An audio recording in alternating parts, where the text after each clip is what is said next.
ಚಿನ್ನ ಕಂದ ಪುಟ್ಟ ಅಂತ ನಾವನ್ವಲ್ಲ ನಮ್ದು ತಗೊಂಡ್ ಹೊಡ್ಕೋಬೇಕು. ಮೆಟ್ಟು ತಗೊಂಡ್ ಪಟಾಪಟ್ ಹೊಡ್ಕೊಳ್ಳಿ, ಯಾರು ಬೇಡ ಅಂದ್ರು. ನಿಮ್ಗೆ ಇವಾಗಲ್ಲ ನಾಳೆಯಿಂದ ಇದೆ. ನಾಳೆ ಬಿಟ್ಟಾಗಿ ನಿಮ್ಗೆ ಇವತ್ತೈತೆ ಮಾರಿ ಹಬ್ಬ. Dim dim dim dim dim dim. ಯಾರನ್ನ ಬೇಕಾದ್ರೂ ಎಲಿಮಿನೇಟ್ ಮಾಡ್ಬೋದು. ನಾಳೆ 100 ಜನ ಮಾಡಿ ಮನೆಗೆ ಹೋಗ್ಬೋದು. 100 ಜನರನ್ನ ಬೀಟ್ ಹೊಡೆದು ಮುಂದೆ ಹೋಗಕ್ಕೆ ನೀನೇನ್ ಮ್ಯಾರಥಾನ್ ರೇಸ್ ಅಲ್ಲಿ ಇರೋದಲ್ಲ, ಬಿಗ್ ಬಾಸ್ ಅಲ್ಲಿ ಇರೋದು. ಇಷ್ಟ ಆಗಿದ್ದು ಸುದೀಪ್ ಬಾಯಿಗೆ ನಾವೇನು ಹೇಳಕ್ಕಾಗಲ್ಲ, ಯಾಕಂದ್ರೆ ಅವ್ರನ್ನ ಇಷ್ಟದ್ರಿಂದ ನೋಡಿರೋರು. ಅವರ ಒರಿಜಿನಲ್ ಕ್ಯಾರೆಕ್ಟರ್ ಏನು ಅಂತ ನಮಗ್ ಗೊತ್ತಿದೆ.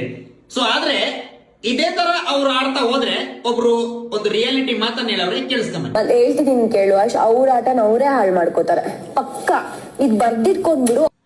ಈ ಹಿಂದೆ ಹೇಳ್ದಾಗೆ ಕರುಣೆ, ದಯೆ, ಪ್ರೀತಿ, ಇನ್ನೊಬ್ಬರಿಗೆ ಡಿಸ್ಟರ್ಬೆನ್ಸ್, ಇನ್ನೊಬ್ಬರಿಗೂ ಕೂಡ ನಾವು ಗೌರವ ಕೊಡ್ಬೇಕು, ಇದೆಲ್ಲ ಯಾವ್ದು ನಿಮ್ಮ ಕ್ಯಾಟಗರಿ ಬರೋದಿಲ್ವಾ? ತಾವು ಹೇಳಿರೋದು ಅವ್ರಿಗೆ ಮಾತ್ರ ಅಪ್ಲೈ ಆಗೋದಾ ಇಲ್ಲ ನಿಮಗೂ ಅಪ್ಲೈ ಆಗುತ್ತಾ?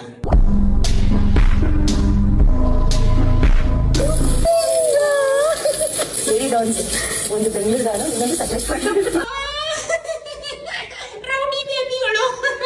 ರೌಡಿ ಬೇಬಿಗಳಿಗೆ ಇವತ್ತು ಗೂಳಿ ಬಂದು ಗುಮ್ಮೋ ಸೀನ್ ಹೆಂಗಿರುತ್ತೆ ಅಂದ್ರೆ